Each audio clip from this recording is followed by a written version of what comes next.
शादियां कोई धार्मिक रिचुअल से ज्यादा आपको नहीं लगता प्रेजेंटेशन का दौर हो गया है। कौन कितनी सुंदर पीपीटी बनाएगा, कौन कितना सुंदर प्रेजेंटेशन करेगा, दुल्हन की एंट्री से लेके वरमाला से लेके विदाई तक, ये सब कुछ कुछ बहुत कभी आर्टिफिशियल सा भी दिखता है मुझे राखी सब जी। आर्टिफिशियल है। आप देखिए ना, अभी एक प्री शूट करने के लिए एक लड़का और लड़की पहाड़ों पर चढ़ गए। हाँ। उनकी वीडियो इंस्टाग्राम पे बहुत वायरल हुई हम्म। और बीचों बीच झूले पर बैठे हैं। जिंदगी खत्म होने वाली है, ऐसा प्री शूट क्या करना है?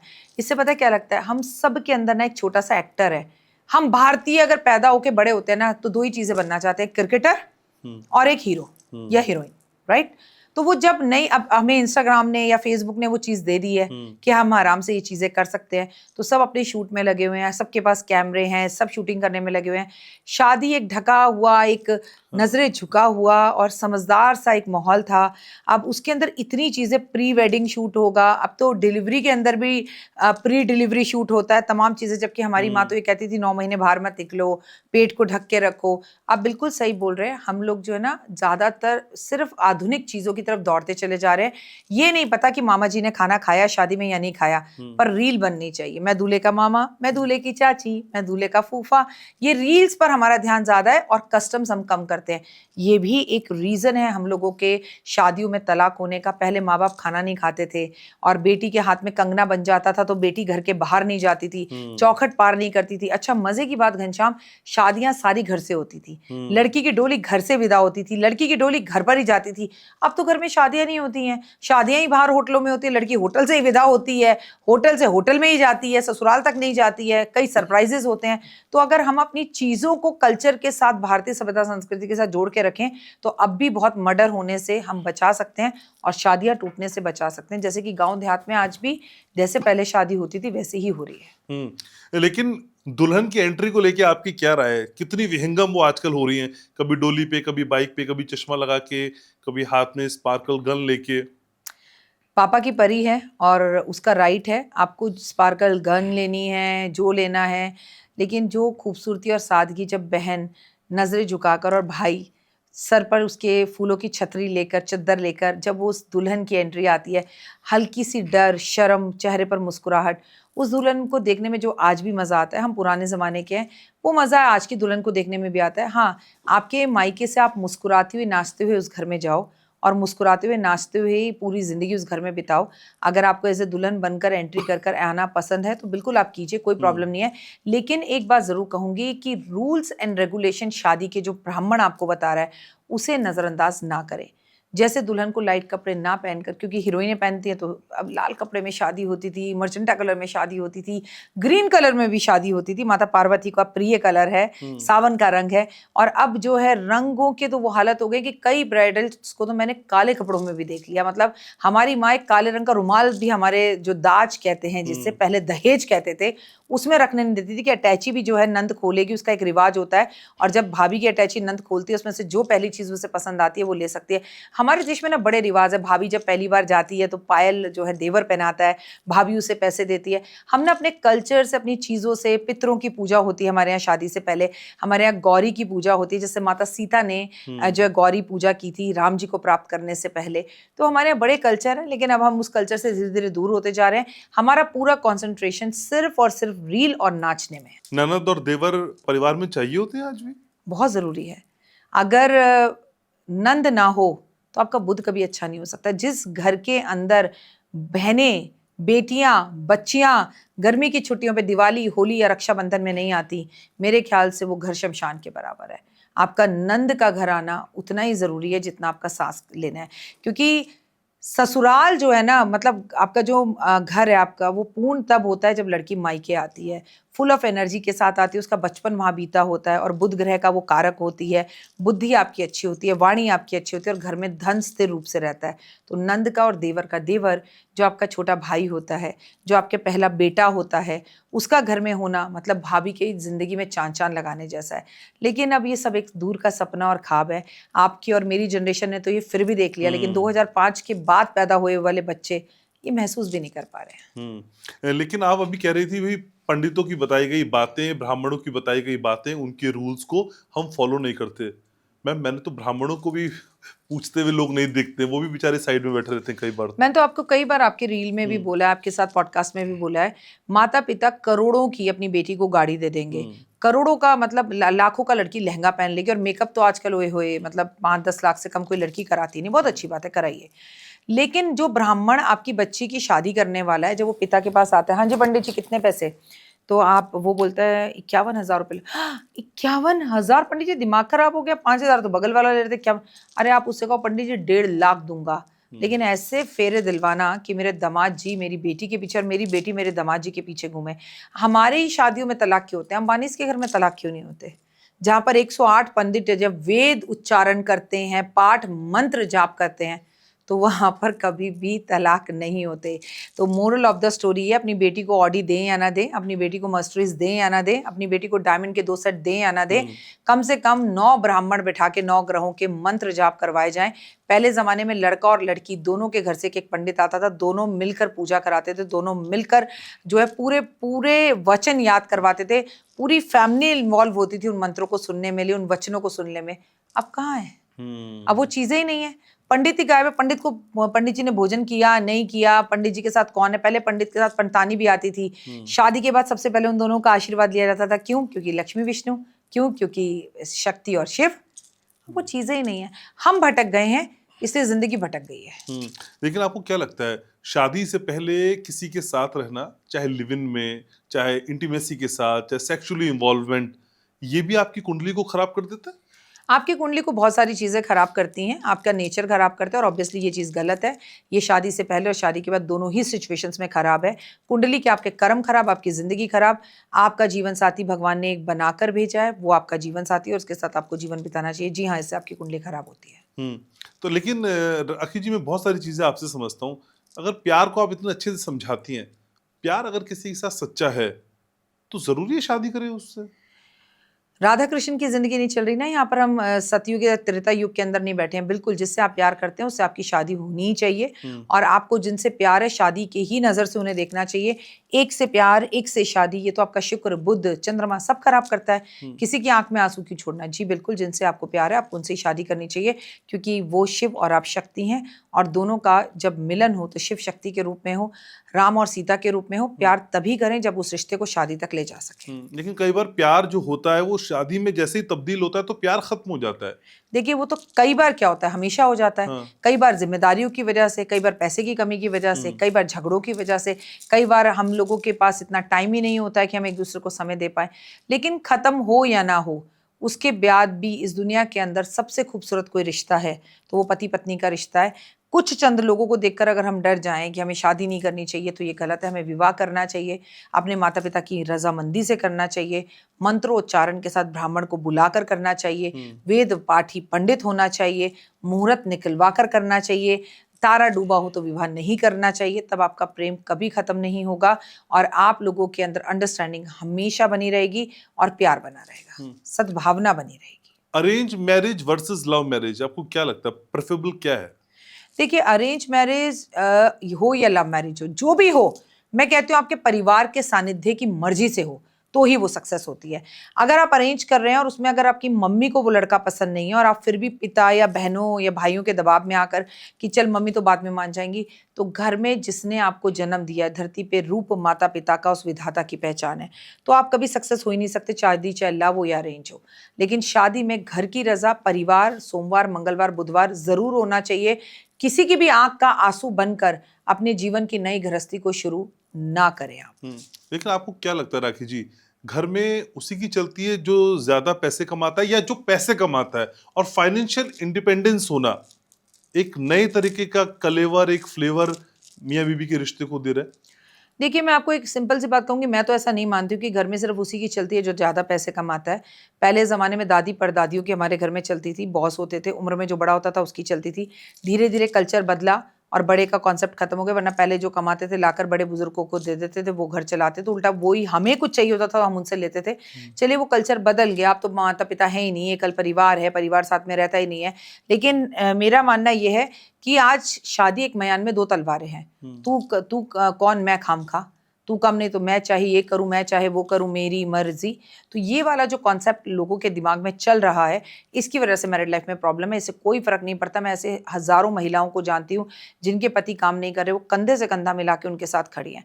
अब आप ज्यादा दूर क्यों जाते हैं, अंबानी को देख लीजिए। जहां पर आप मुकेश जी को देखेंगे वहां पर आप नीता अंबानी को देखेंगे, जहां पर आप अनिल अंबानी को देखेंगे वहां आप टीना जी को देखेंगे। तो वो कंधे से कंधा मिलाकर चल रहे हैं। इसका मतलब ये थोड़ी कि मुकेश जी कमा रहे हैं तो उनकी चल रही है। बहुत से काम तो जो करती हैं वो नीता जी के उस पर होते हैं।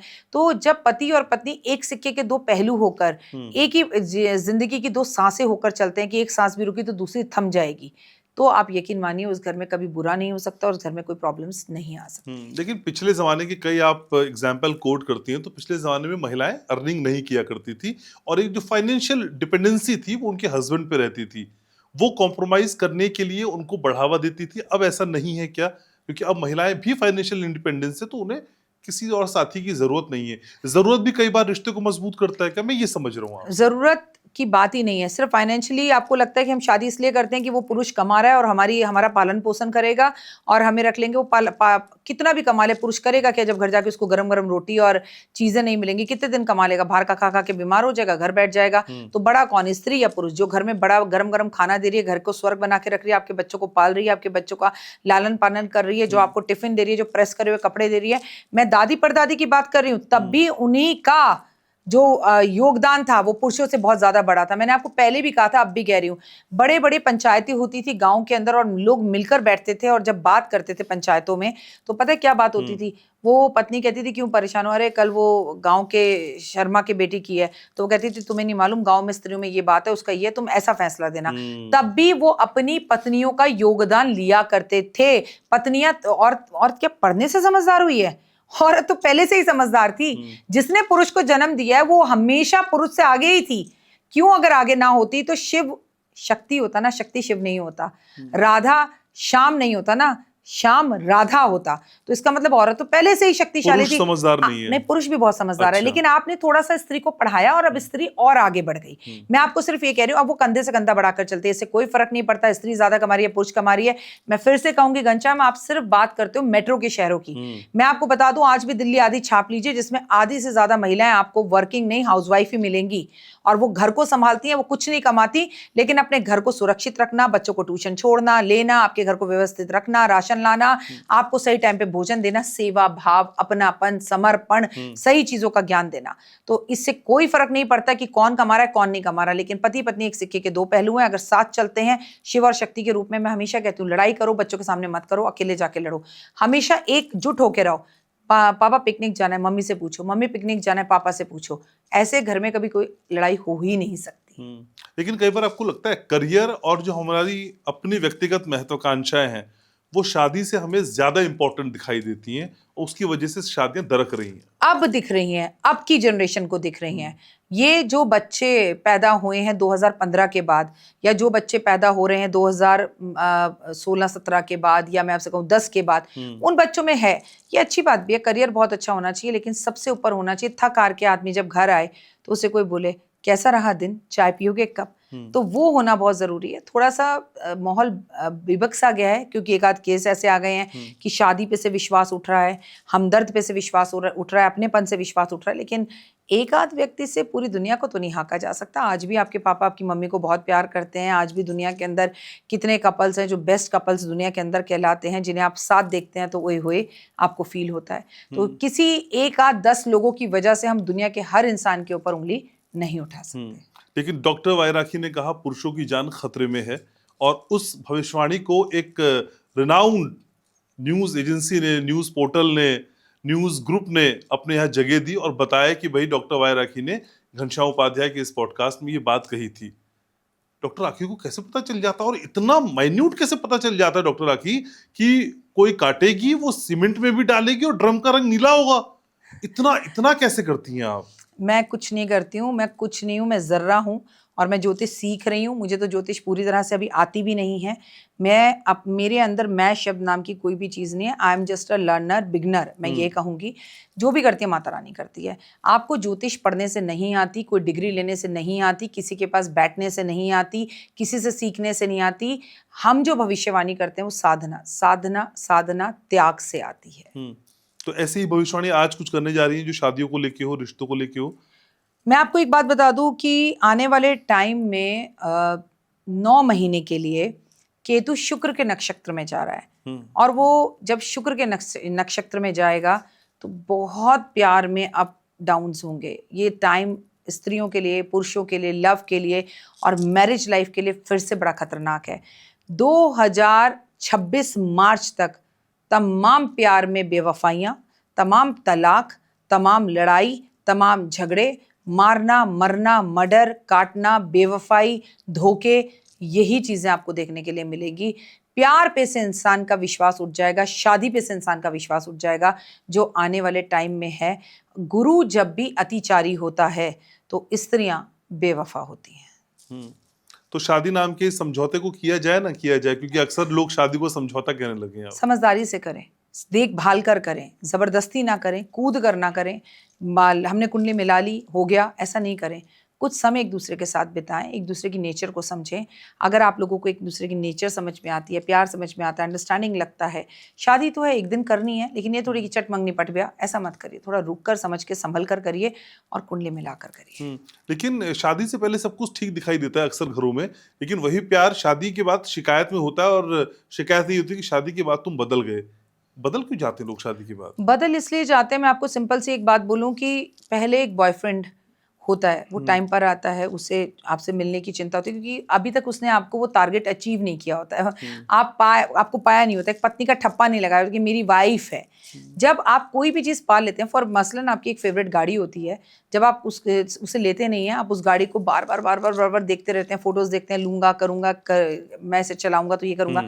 एक टाइम आता है आपके घर के बाहर खड़ी रहती है, आप चलाते भी नहीं है। शादी का भी वही हाल है। शादी के अंदर नजदीकियां, अपनापन, कॉम्प्लीमेंट्स, गिफ्ट्स, प्यार और रिलेशंस को टाइम देना बहुत ज़रूरी है, क्योंकि आज इस भागती दौड़ती दुनिया में इंसान के पास सिर्फ एक ही चीज़ नहीं, मेरे पास टाइम नहीं है। टाइम नहीं होता है, वो टाइम इंसान बाहर ढूंढने लगता है, रिश्ते खराब होने लगते हैं, हम एक दूसरे से झूठ बोलते हैं, हम एक दूसरे का फ़ोन अगर एक दूसरे को दे सकते हैं, हम एक दूसरे का फ़ोन अगर एक दूसरे के साथ शेयर कर सकते हैं, मैं यहाँ बैठी हूँ और मेरा फ़ोन अगर मेरे बेटे के पास है या मेरे पति के पास है, तो फिर आपको कभी रिश्ता कोई दुनिया की ताकत तोड़वा नहीं सकती। फोन देना है लेकिन पासवर्ड बता के।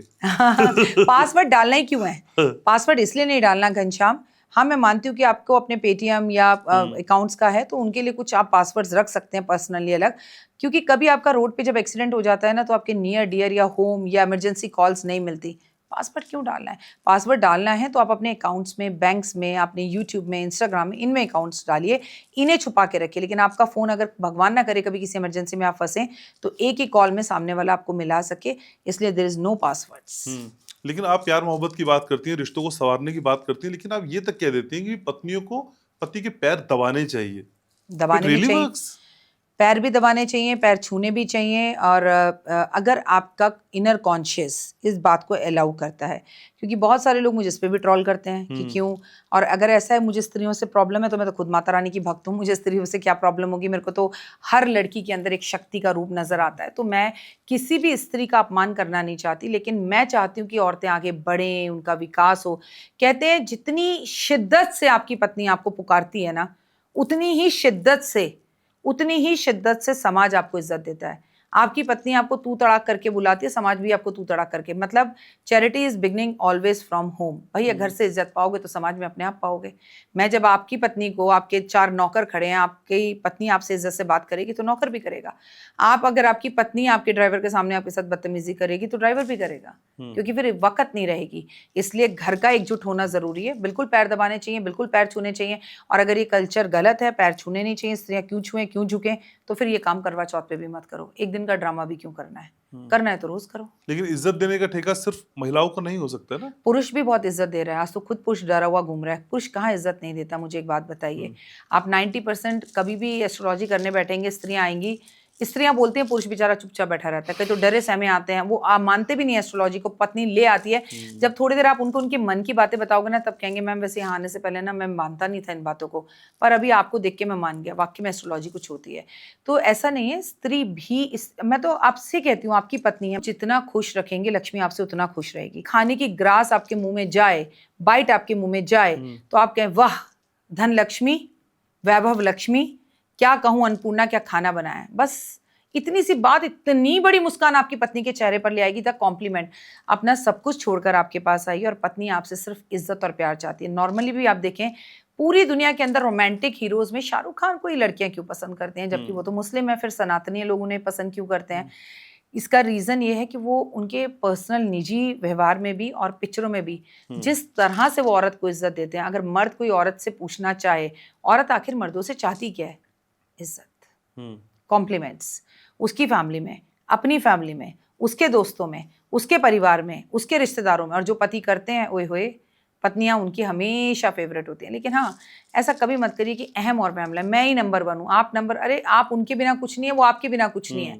आपके वो पैर नहीं दबा सकते, वो आपकी तारीफ करें, आप उनके पैर छुए। इज्जत, समाज ऐसे कपल्स को पसंद नहीं करता, आप बताइए। ऐसे ही कपल्स को समाज में इज्जत मिलती है। लेकिन कई बार पत्नियां ये चाहती है ना कि सिर्फ पति मेरा ही होकर रह जाए।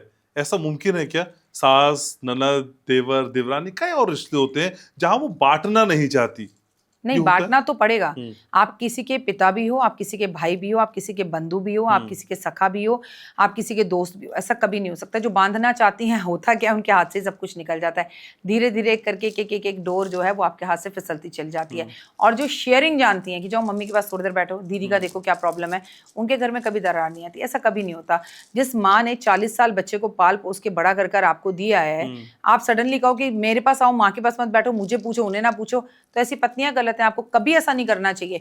100%, 102% आपके परिवार, आपकी माँ, आपकी बहन, क्योंकि आपको सब जिम्मेदारियां, सारे करेक्टर्स को अच्छे से निभाना है। और जो पत्नी अपने पति को ये सीख देती है कि करेक्टर अच्छे से निभाओ, आप करो जो आपको, मैं इंतजार कर रही हूँ। सीता जी ने क्या 14 साल राम का इंतजार नहीं किया था, या ये कह दिया था तुम जाते रहो तुम्हारे पिता के कहने पर, जाओ, मैं तो नहीं जाती तुम्हारे साथ, मैं तो घर बैठी हूँ महलों में, मैं तो महलों की रानी हूँ? ऐसा तो नहीं कहा। या उन्होंने उनके माता पिता के लिए, भाई बंधुओं के लिए, उनकी माँ, छोटी माँ, बड़ी माँ के लिए किसी तरह के अपशब्दों का प्रयोग किया, नहीं किया। तो मैं तो वही कल्चर से आती हूँ, तो मैं तो वही सीखूंगी कि आपके पति, आपकी शादी कभी किसी एक लड़के से नहीं होती है घनश्याम, एक परिवार से होती है।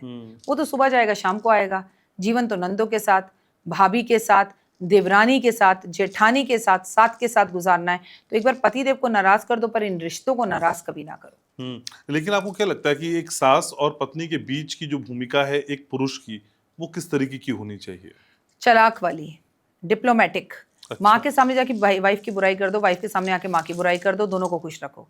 सैंडविच मत बनो। नहीं मेरी माँ सही कह रही है, अच्छा इधर आकर समझाने से वो मानेगी थोड़ी कि माँ सही कह रही है, उधर जाकर अच्छा वो कल क्या है, तुझे ज्यादा प्यारी है। बिल्कुल डिप्लोमेटिक बनो। हाँ माँ तू ही सही है, वो खराब है।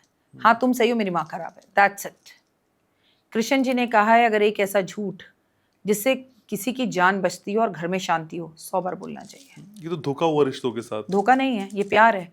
घर में शांति के लिए अगर ये करना पड़े, आप सच में बैठ के थोड़ी बुराई कर रहे हो कि हाँ माँ मैं बहुत दुखी हूँ, हाँ माँ मेरे को मारती है। I am not saying that, I am saying you right, ऐसा करती होगी, मैं मानता हूँ। सामने वाला आपको जब किसी की शिकायत कर रहा है तो वो ये चाहता है कि आप एक्सेप्ट करो। जब माँ जिसने आपको 30 साल या 40 साल पाला और आप एक्सेप्ट नहीं करते, तो माँ कहती थप्पड़ मारूंगी, वो कल क्या ज्यादा हो गई, आप तुरंत कहो नहीं माँ मैं बिलीव करता हूँ ऐसा किया होगा, तुम क्यों झूठ बोलोगी।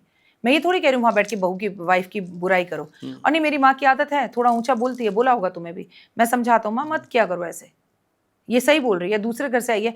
2 शब्द अपनी बीवी के लिए रखने और 2 शब्द अपनी माँ के लिए रखने। आई एम नॉट सेइंग बुराई करनी, आई एम नॉट सेइंग कुछ गलत कहना है। इसी से घर में शांति होगी, क्योंकि बीच का जो लड़का है ना, तू मेरा तू मेरा तू मेरा तू मेरा, तू मेरा सैया तू मेरा बेटा, तू मेरा सैया तू मेरा बेटा, उसे कंट्रोल करना है। अच्छा, आप ग्रहों की डॉक्टर हैं या मनोचिकित्सक हैं? मैं दोनों कह सकती हूँ, क्योंकि ये डॉक्टर कौन सा वाला है? मनोचिकित्सक जो है, आप अगर मनोचिकित्सक नहीं हो, अगर आप समाज को नहीं समझते क्या चल रहा है, जब तक आप यकीन मानिए आप एक अच्छे एस्ट्रोलॉजर बन ही नहीं सकते। क्योंकि चंद्रमा मन का कारक, माँ का कारक, और चंद्रमा अगर कुंडली में बिगड़ जाए भाई साहब, चाहे फिर जितने भी ग्रह अच्छे हों, सब बिगड़ जाएंगे। आपका मूड एक बार ऑफ हो जाए, आपके सामने मैं किसी को भी लाकर खड़ा कर दूं, बड़े से बड़े इंसान को लाकर खड़ा कर दूं, कपिल देव जी को खड़ा कर दूं, मैं आपको कहूं कि विराट जी से मिल लीजिए, आप कहोगे मन नहीं अभी जाओ। तो मन सबसे ऊंचा है, चंद्रमा सबसे ऊंचा है, इसलिए हर एस्ट्रोलॉजर में एक मनोवैज्ञानिक होना ही चाहिए।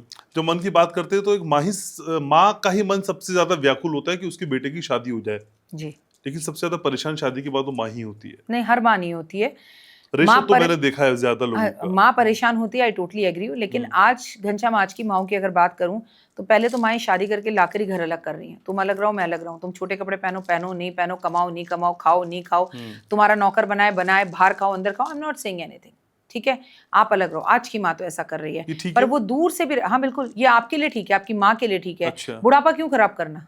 क्योंकि हर बेटी को विदा करते वक्त माँ यही कहती है कि ये तो काम नहीं करेगी, और आप भी जानते हैं कि लड़कियां आज की तारीख में काम नहीं कर रही हैं। Is it? आज घर में एक मोबाइल, एक कार और एक नौकर, एक कुक अनिवार्य है। बच्चियों को छोटे से टाइम में बीपी शुगर है, वरना एक कांटा लगा उम्र की लड़की की मृत्यु की तो समय नहीं था कि वो बच्ची मर गई। भगवान उसकी आत्मा को शांति दे। पतला होने के चक्कर में, डाइट्स के चक्कर में कुछ भी खाते हैं बच्चे, कुछ भी करते हैं, और वजन कम करने के चक्कर में वो कहाँ से झाड़ू पोछा करेंगे? उन्होंने कभी अपने घर में झाड़ू पोछा नहीं किया, आप एक्सपेक्ट करते हो कि आपके घर का आके बाथरूम धोएंगे वो? बिग बॉस देखिए, बाथरूम धोने पर कितनी लड़ाइयाँ होती है, मैं नहीं दूंगा, मैं नहीं दूंगा, तू धो, तू तेरा। तो आप बहू ला रहे हो ना, नौकरानी नहीं ला रहे हो, जिससे घर में शांति रहे। नौकर रखो, काम कराओ, नो इश्यूज। करना है आपका घर है, बहुत करो, नहीं करना आप छोड़ दो, लेकिन जिससे घर में शांति हो वो करो। अलग होने से शांति है, और आप हफ्ते में एक बार आके उनके मिल रहे हो। तुम अभी की बात कर रहे हो, संसार पिक्चर जाकर देखना, रेखा जी की, पैदा भी नहीं हुए थे तुम तब वो पिक्चर आई थी, तभी उस पिक्चर में ये मैसेज दे दिया था, साथ रह के लड़ने से अच्छा संसार अलग कर दो। You must watch that movie. पर आजकल तो हम रील्स ही ऐसे बनाते हैं ना, 17 साल संभाला मैंने, मैं तुझे कैसे दे दूं। आप पहले ही मैसेज दे रही हैं। देखिए ऐसा है, वो मजाक, फन और चीजों के लिए, साल 17 संभाला इसे मैंने, कैसे कैसे तुझे छोड़ दूं।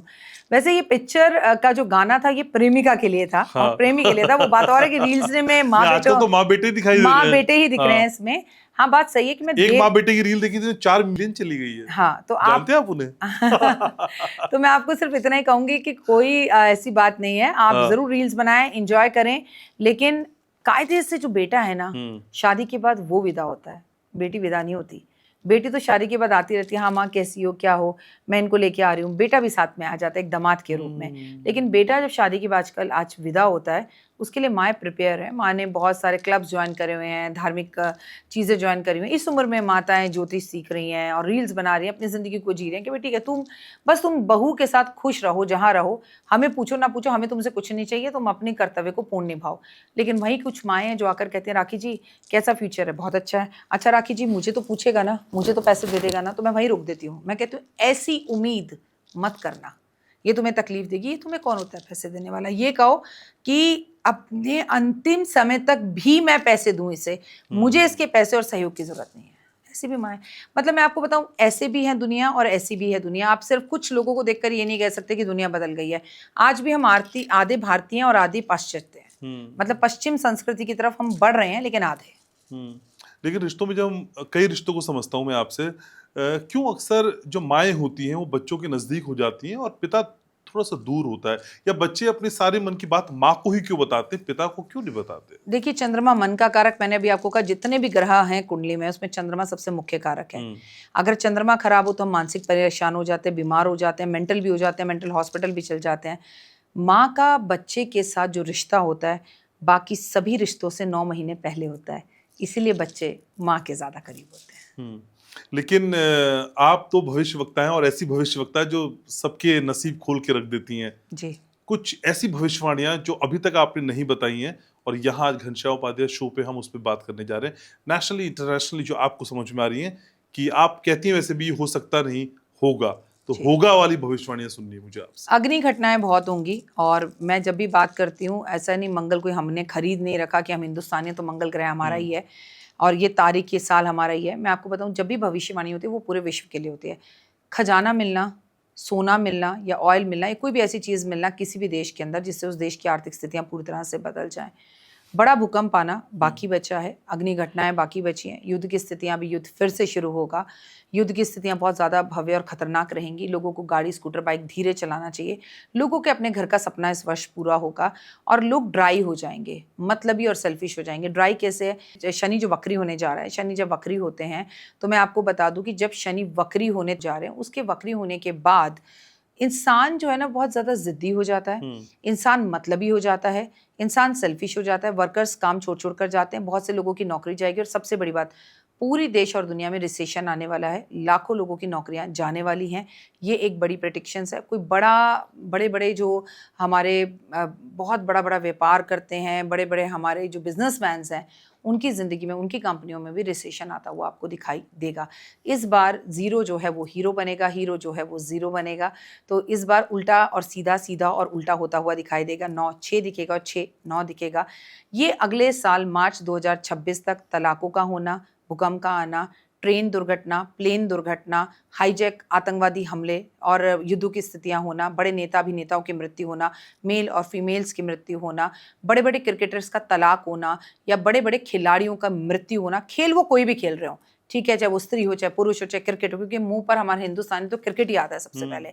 खिलाड़ियों के बीच में प्रॉब्लम्स होना, दो खिलाड़ियों का लड़ाई होना, झगड़े होना और हमारे और मैचेस का जीतना और हमारा मतलब हमारे खिलाड़ियों का फॉर्म में रहना, ये तमाम तरह की चीज़ें जो होंगी। लेकिन सबसे बड़ी और भव्य जो मुझे भविष्यवाणी लगती है कि मार्च 2026 से पहले डॉक्टरों की या किसी हॉस्पिटल की बड़ी कोई ऐसी बात खुलकर सामने आएगी कि धक ऐसा रह जाए। और बिहार के अंदर राजनीति में बड़े उथल पुथल देखेंगे आप, जो इलेक्शन होने जा रहे हैं बड़े ही उथल पुथल देखेंगे बिहार के अंदर। समझ में नहीं आएगा कि हो क्या रहा है, कि ऐसा भी हो सकता है। बंगाल में प्रॉब्लम और किसी ना किसी जो बड़ी हमारी, जैसे हमारा ताजमहल, जैसे हमारा लाल किला, जैसे हमारा कुतुब मीनार या और भी हमारे ऐसे जो राजनीति से जुड़े, हमारे जो इतिहास से जुड़े हुए ये जो नग हैं, इनमें दरार पड़ जाना, इनका गिर जाना, इनमें प्रॉब्लम्स आना और इनको जुड़े हुए विवादों का होना, इनमें आतंकवादी हमलों का होना या इनसे जुड़ी हुई कोई न्यूज़ का आना। कोई भी न्यूज़ आ सकती है कि भैया समाज अब जो है गवर्नमेंट बड़े बड़े फैसले ले रही है, गवर्नमेंट इसे तोड़ रही है, इसे मंदिर बना रही है, इसे गिरा रही है, इसे हटा रही है। और धर्म को लेकर युद्धों का होना, चाहे वो हिंदू मुस्लिम के झगड़े हों या विदेश में कहीं पर झगड़े होते हुए दिखाई दे रहे हो, मतलब इंसान ड्राई हो जाएगा, मतलब ही हो जाएगा। सबसे ज़्यादा इसका इम्पैक्ट आपके मानसिकता पर और आपके लोगों का सुसाइड करना, आपकी मैरिड लाइफ पर पड़ता हुआ दिखाई देगा। लेकिन ट्रंप चचा को लेके कोई जानकारी, क्योंकि खराब सारे युद्ध सुलझा रहे हैं। नहीं नहीं नहीं, वो कितने भी युद्ध सुलझा लें वो खुद को नहीं सुलझा पाएंगे। मैंने ऑलरेडी ये भविष्यवाणी कर दी है कि 2026 मार्च तक ट्रंप का समय अच्छा नहीं है। उन्हें खुद बड़ी सारी प्रॉब्लम और परेशानियों में पड़ना पड़ेगा और उनकी खुद की जान माल को खतरा है, उनकी तबीयत को खतरा है और उनके दुश्मन बढ़ेंगे और वो कुछ ऐसे फैसले लें। क्योंकि ये बता दूं मैं आपको, 2026 में विश्व किसी बड़े नेता को तो ज़रूर खोएगा। लिख लीजिए ये भविष्यवाणी, कोई बड़ा सदी का नेता इस वर्ष मरेगा 2025 में, 2025 से 2026 मार्च तक। ठीक है। लेकिन चलते चलते यही कि जिन लोगों को ख्वाहिश है आपसे मिलने की, मुलाकात की, आपसे जुड़ने की, उनकी शिकायत ही होती है राखी जी समय नहीं देती हैं। कैसे मिल जाएगा आपका समय?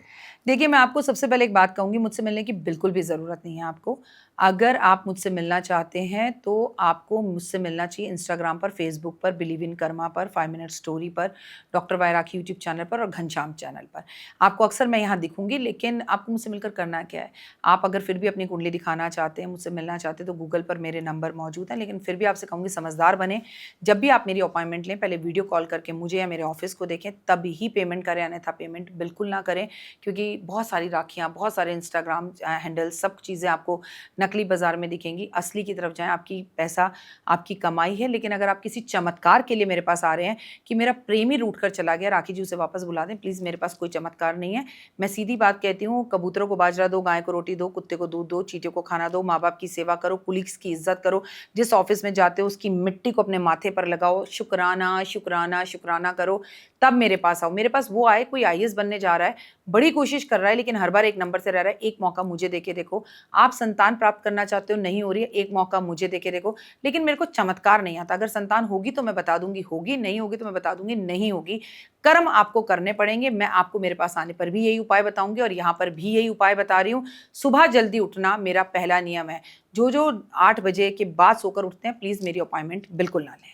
इतना साफ, इतना स्पष्ट कैसे बोल लेती हैं? क्योंकि मेरे पास आने के बाद इन्हें दुख हो, ये कहीं पर डालें कि हमने मैम को 5,100 रुपए दिए, मैम की फीस बहुत ज्यादा है और मैम ने हमें लूट लिया। अपने कर्म खराब करेंगे, मेरा तो कुछ नहीं लेंगे। इनके कमेंट से मुझे कोई फर्क नहीं पड़ेगा, लेकिन इनका कर्म खराब होगा। भैया अच्छा नहीं बोल सकते, बुरा मत बोलो। और मैं ही एक अकेली ऐसी एस्ट्रोलॉजर हूँ, मैं आपको फिर कह रही हूँ, दिल्ली NCR में जिसकी फीस सबसे कम है।